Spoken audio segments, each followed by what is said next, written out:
Good morning, Story. I want to start off by thanking you for tuning in and spending your time here with me today. In fact, that's what I'll be talking about for the next 10 minutes or so. Time.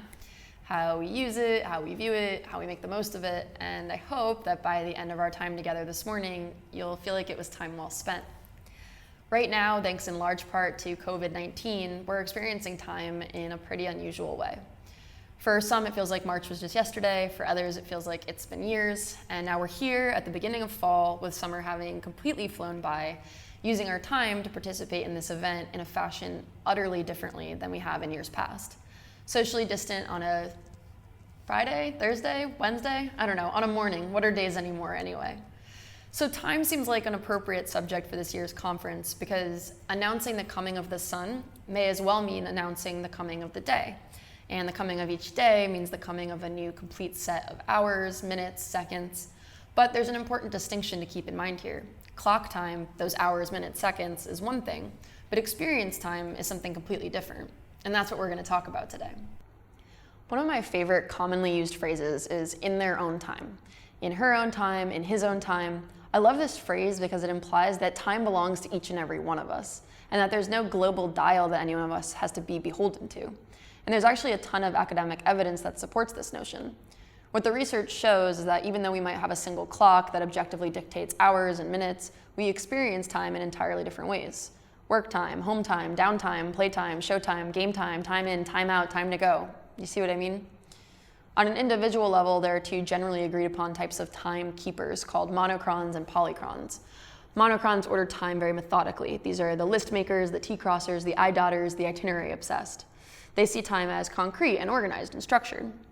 Polycrons, on the other hand, are the jugglers. They view time as continuous and fluctuating. They're the multitaskers and the fashionably late. If you find yourself keeping a schedule and checking off items on your to-do list regularly, then you're probably more of a monocron. If timeliness is more of a guideline than an actual rule to you, then you might be a polycron. But it's not just you and me. Entire cultures are oriented towards these time senses. The United States, for example, is extremely monochronic, as is much of Northern Europe. In the US, deadlines are of utmost importance. We value schedules, we frown upon tardiness, we keep our meetings, we mark our calendars. And this has a major impact on those of us within the United States because that collective mindset has impacts on our individual mindset. Other cultures, however, like much of Latin America and the Middle East, are traditionally polychronic. There's more fluidity to timekeeping, and social interaction tends to usurp task completion in matters of importance. If you've ever been to the Caribbean, then you know that island time is a real thing. Ask a local when your overdue flight can be expected to arrive, and the reply you're likely to get is less of a time commitment than a vague promise. It'll come soon. Is one approach superior to the other?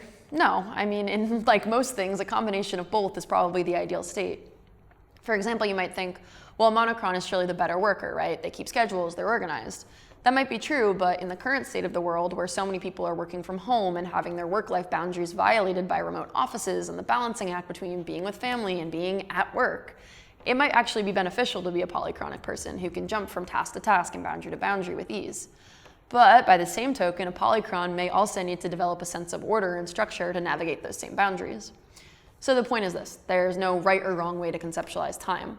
But the way we choose to experience time can and does have a profound impact on the way we experience the passing moments of our lives.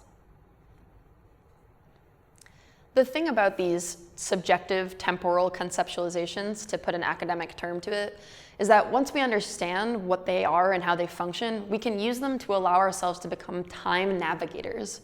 We can choose which moments to slow down, which to live within, and which to speed towards with enthusiasm.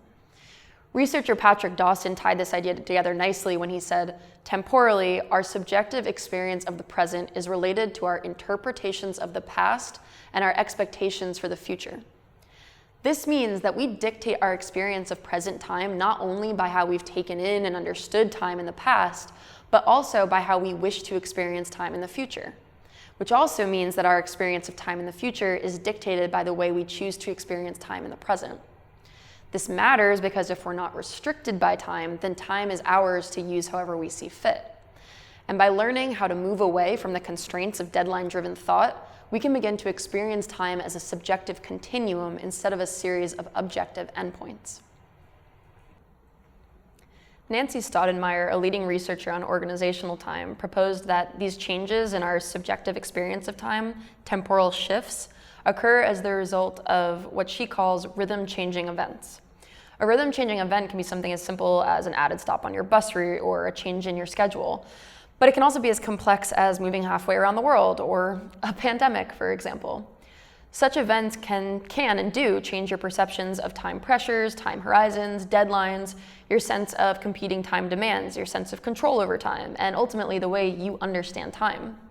A rhythm-changing event can affect not only real clock time, like for example that change in schedule, but also the subjective experience of time. New parents might know this better than anyone. Suddenly losing all of your time to the demands of a tiny human is a pretty monumental rhythm-changing event.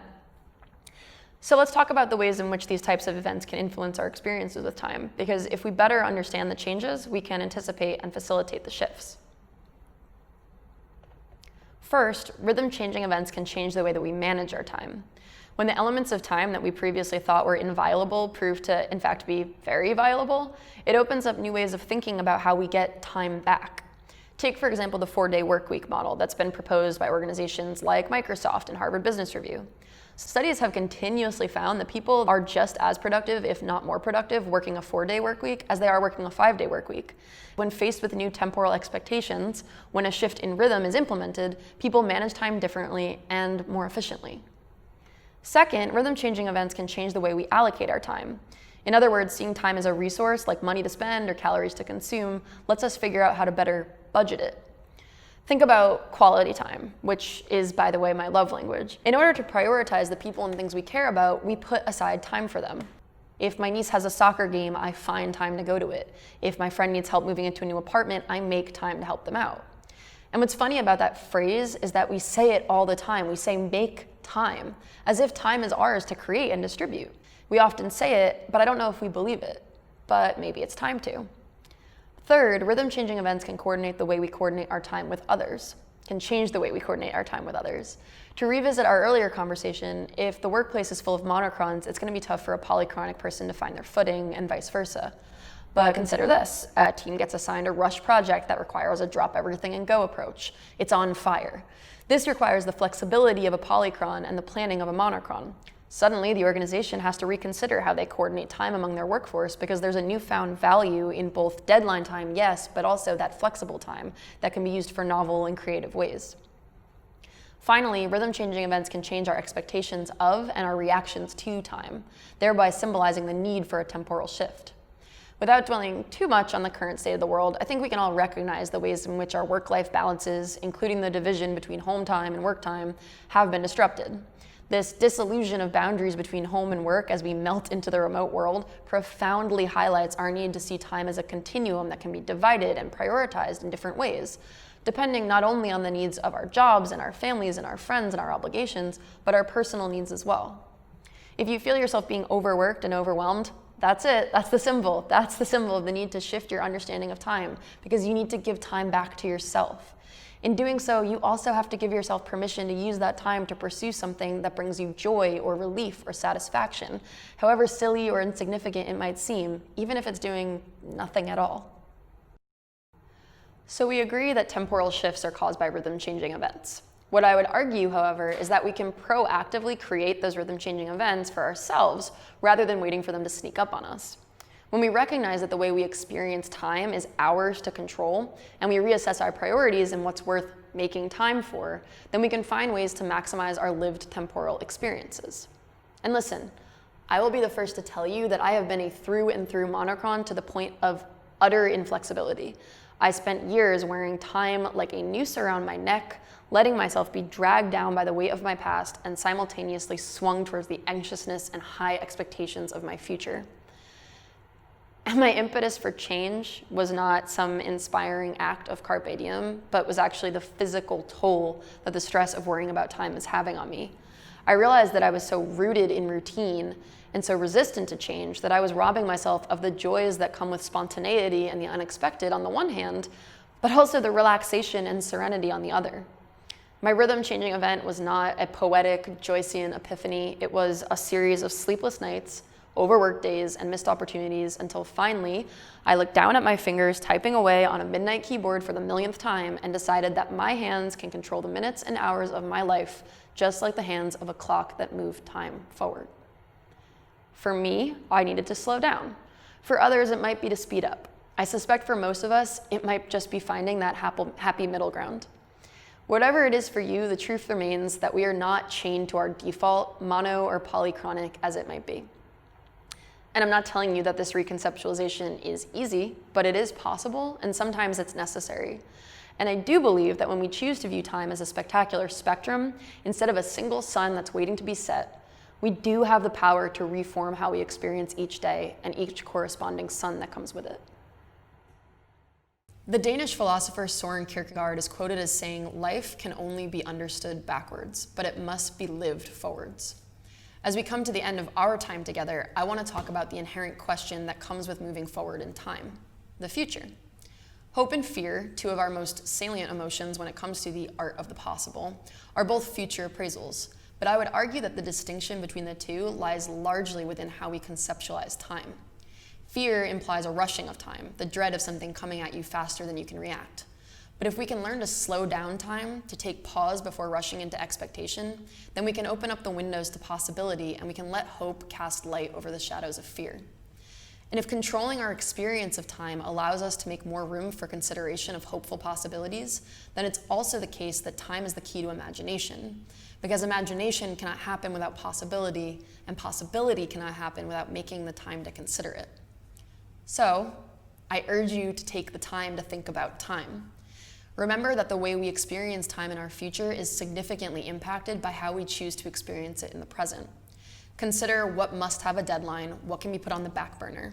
Know when there's no time like the present, and when you can get to something in due time. When it needs to come now, and when it's okay if it'll come soon. Remember that you are a time navigator, and time is yours to stretch and fly as you see fit. Because when you control your own temporal experience, when you see yourself as having the power to measure each of your life's moments in your own hands, you become the watchmaker, and you are the architect of your own sundial. In fact, you are the sun, and the dial is going to follow you.